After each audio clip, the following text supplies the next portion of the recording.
50,000 नौकरियां दे के थोड़े सामने खड़ा जी। 50,000 नौकरियां हो गई। भगवंत मान जी की जो नई सरकार है ये नई जॉब्स देने में बहुत अव्वल है। ਮੈਨੂੰ ਇਹ ਨੌਕਰੀ ਪੂਰੀ ਮੈਰਿਟ ਦੇ ਆਧਾਰ ਤੇ ਮਿਲੀ ਹੈ, ਕੋਈ ਸਿਫਾਰਿਸ਼ ਨਹੀਂ ਹੋਈ, ਕੰਮ ਪੂਰੇ ਪਾਰਦਰਸ਼ੀ ਢੰਗ ਦੇ ਨਾਲ ਹੋਇਆ। ਪੰਜਾਬ ਸਰਕਾਰ ਦਾ ਬਹੁਤ ਧੰਨਵਾਦ ਕਰਦਾ ਜਿਨ੍ਹਾਂ ਨੇ ਸਾਨੂੰ ਓਪਰਚੁਨਿਟੀ ਲਿਆ ਕੇ ਦਿੱਤੀ। ਮਕੈਨੀਕਲ ਇੰजीनियर्स ਨੂੰ ਵੀ रिक्रूट किया। अब तक 50,000 से अधिक सरकारी नौकरियां युवाओं को प्रदान की जा चुकी हैं। ये है नया पंजाब, ये है Rangla Punjab. 4 PM news network में दोस्तों आपका स्वागत है। मैं हूं आपके साथ Rashid Zaheer. Air chief marshal अगर सरकार पर बरसने लगे इस वजह से कि जो लड़ने के साजो सामान हैं अगर वक्त पर मुहैया नहीं हुए तो देश की सेनाएं, वो थल सेना हो एयर सेना हो, कमज़ोर हो जाएंगी, तब चिंता का विषय बनता है। आपको दरअसल दोस्तों ये बात शायद नहीं मालूम होगी कि अमेरिका से कुछ इक्विपमेंट्स आने थे, सालों लग चुके हैं उसमें। खैर वो तो अमेरिका की बात है, लेकिन हमारे यहाँ एरोनॉटिकल्स की जो चीज़ें बनाने वाले लोग हैं, तेजस विमान बनने में जो समय लगना था उससे कहीं ज़्यादा समय लग रहा है। एयर चीफ मार्शल बरस पड़े। मैं आपको देश का कौन सा शोबा ऐसा बताऊं जहां पर अनियमितताएं ना हों। जुडिशरी से लेकर राजनीति और राजनीति से लेकर पत्रकारिता और ब्यूरोक्रेसी और जियोपॉलिटिक्स सब कुछ ध्वस्त बना पड़ा है। आप देख लीजिएगा कि अमेरिका में जो हमारे प्रधानमंत्री गए हैं, डोनाल्ड ट्रंप करेगा क्या? डोनाल्ड ट्रंप F-35 खरीदने की बात हमको ज़बरदस्ती हमारे सर पर डालेगा। चीन से हमारे डिस्टेंसेस को और बढ़ाने की कोशिश करेगा। वो व्यापारी नाम का नेता दुनिया में आ चुका है। टैरिफ जिस तरह से बढ़ रहा है, स्टील पे जो टैरिफ लगाया है और हमारे यहाँ का शेयर बाज़ार जो इस वक्त लुढ़क चुका है और हमें डॉलर बेच करके रुपया ख़रीदना पड़ रहा है ताकि हमारा रुपया और ज़्यादा ना गिर जाए। क्या क्या स्थिति बताऊँ आपको। फ़िलहाल तो एक ही खबर आपके सामने लेकर हाजिर हुआ। अखबारों की 2 की कटिंग दिखाऊँगा आपको और ये भी दिखाऊंगा कि किसने क्या क्या, मैं कह सकता हूँ, दोगलेपन का इस्तेमाल किया है। आज भी गोदी मीडिया आपको सही बात बताने को तैयार नहीं है। मैं दोस्तों 2-3 जगह की खबरें दिखाता हूँ। पहले तो आप ये देखिए, ये खबर है जनाबे वाला, आपकी स्क्रीन पर लगाता हूँ मैं, इंडियन टाइम्स की, NBT की। उसमें लिखा मुझे HAL पर भरोसा नहीं, हिंदुस्तान एरोनॉटिकल जो लिमिटेड है उस पर भरोसा नहीं। कौन कह रहा है ये बख्शक? फरवरी तक 11 फाइटर का वादा था। तेजस को लेकर क्या एयरफोर्स चीफ की टेंशन। ये बहुत हल्के शब्द हैं। कह रहे हैं मुझे भरोसा नहीं है इस पर। मैं आपको दूसरी खबर और दिखाता हूँ, हालांकि मैं पढ़ करके बाद में दिखाऊंगा आपको। ये खबर हिंदुस्तान से है।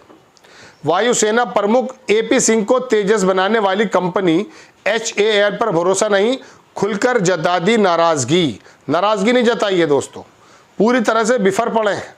एक चीज़ और दिखाता हूँ। ये तो 2 अखबार हमारे थे जिन्होंने लिखने की हिम्मत रख दी है, लेकिन मैं आपको ABP का मैंने कहीं स्क्रीनशॉट लिया था, वो दिखाना चाहता हूँ आपको कि इनकी दोगलापन क्या है।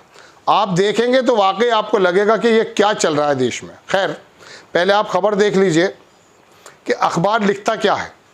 अखबार देखिए NBT क्या लिखता है। NBT लिखता है जनाबे वाला, आपकी स्क्रीन पर खबर, कि तेजस एयरक्राफ्ट की डिलीवरी में देरी से नाराज़ air force chief air marshal AP Singh ने एयरफोर्स की चिंताओं से कराया अवगत। आप नीचे खबर देखेंगे, भारतीय वायुसेना प्रमुख air chief marshal AP Singh ने कहा कि रक्षा क्षेत्र PSU हिंदुस्तान एरोनॉटिक्स लिमिटेड में उनका भरोसा लगातार कम होता जा रहा है। इसकी वजह है कि कंपनी हल्के लड़ाकू विमान तेजस की डिलीवरी और अपग्रेड में होने वाली देरी को कम करने में सफल नहीं हो पा रही है। सिंह ने कहा कि सोमवार को बेंगलुरु के एरो इंडिया का 2025 की शुरुआत के साथ शूट किए एक वीडियो में कहा कि आपको, यानी कि हमारी चिंताएं दूर करनी होंगी, हमें अधिक आश्वस्त करना होगा। फिलहाल मुझे HAL पर भरोसा नहीं, जो कि बहुत गलत बात है। उन्हें PSU का हवाला देते हुए ये कहा सुना जा सकता कि मैं आपको HAL बता सकता हूं कि हमारी आवश्यकताएं और चिंताएं क्या क्या हैं। उसकी टिप्पणी पर विवाद भी हो गया है। दुनिया भर की आलोचना शुरू हो जाती है तो आपको मालूम है ही, मोदी सरकार के सामने सवाल करने वाला व्यक्ति समझ में आता नहीं। मार्च के अंत तक 11 तेजस MK-A1 HAL की पिछले वायुसेना प्रमुख भी आलोचना कर चुके हैं। HAL ने मंगलवार को कहा कि उसे मार्च के अंत तक वायुसेना को कम से कम 11 तेजस AK विमान A1 विमान देने का भरोसा है। 83 विमानों का कॉन्ट्रैक्ट का हिस्सा है। प्रोजेक्ट में जुड़े कई लोगों ने संकेत दिए कि HAL इस विमान को एरोनॉटिकल डेवलपमेंट एजेंसी का बच्चा मानता है। तर्क ये है कि बाद वाले लड़ाकू विमान को डिज़ाइन और विकसित किया। चलिए खैर, वो लंबी बात है। न्यूक्लियर टेस्ट के बाद बैन का हवाला, उसको छोड़ दीजिए। मैं आपको दर्शकों को ये बताना चाहता हूँ कि ये हमारी सुरक्षा से जुड़े बातें हैं।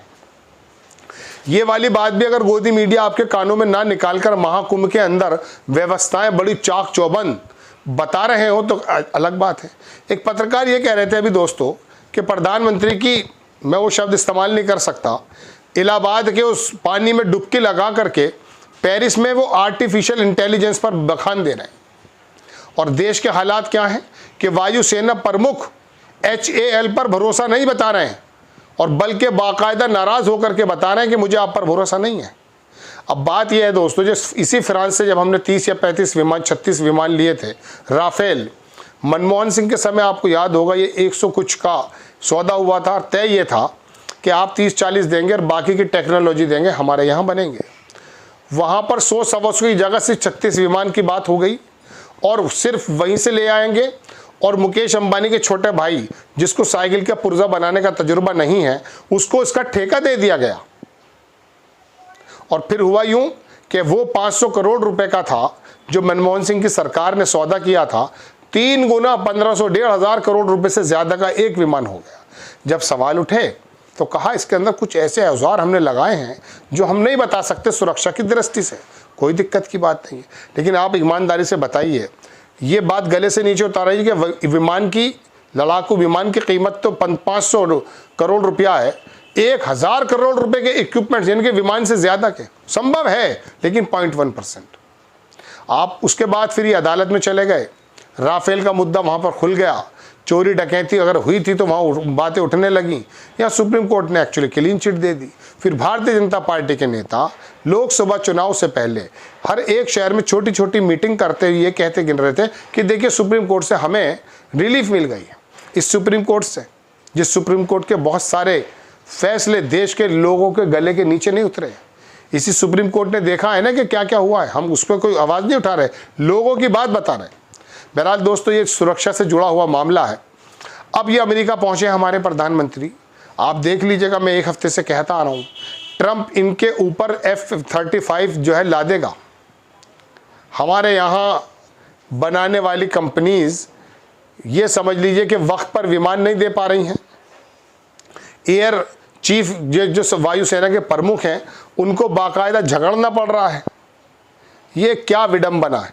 मैं देश के किसी अंदर के गोशे की अगर आपसे बात करूं, हर एक गोशे में इतने ही सुराख आपको मिलेंगे।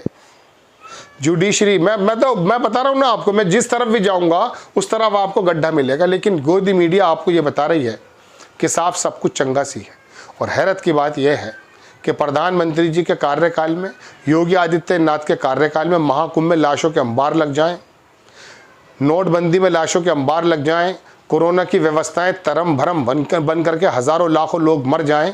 हैरत की बात यह है कि हमारे में से एक बड़े वर्ग का दिमाग को जो हिप्नोटाइज किया गया है, वो ये सोच रहे हैं कि दिल्ली का चुनाव जिता देंगे, भले महाकुंभ का मामला है कोई और भी हो।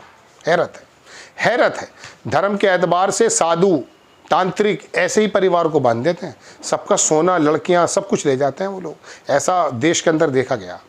आपको खबर कैसी लगी अपनी राय कमेंट्स बॉक्स में ज़रूर दीजिए। चैनल को सब्सक्राइब कीजिए, शेयर कीजिए। नेक्स्ट टाइम मैं किसी खबर के साथ हाजिर होता हूँ। जय हिंद।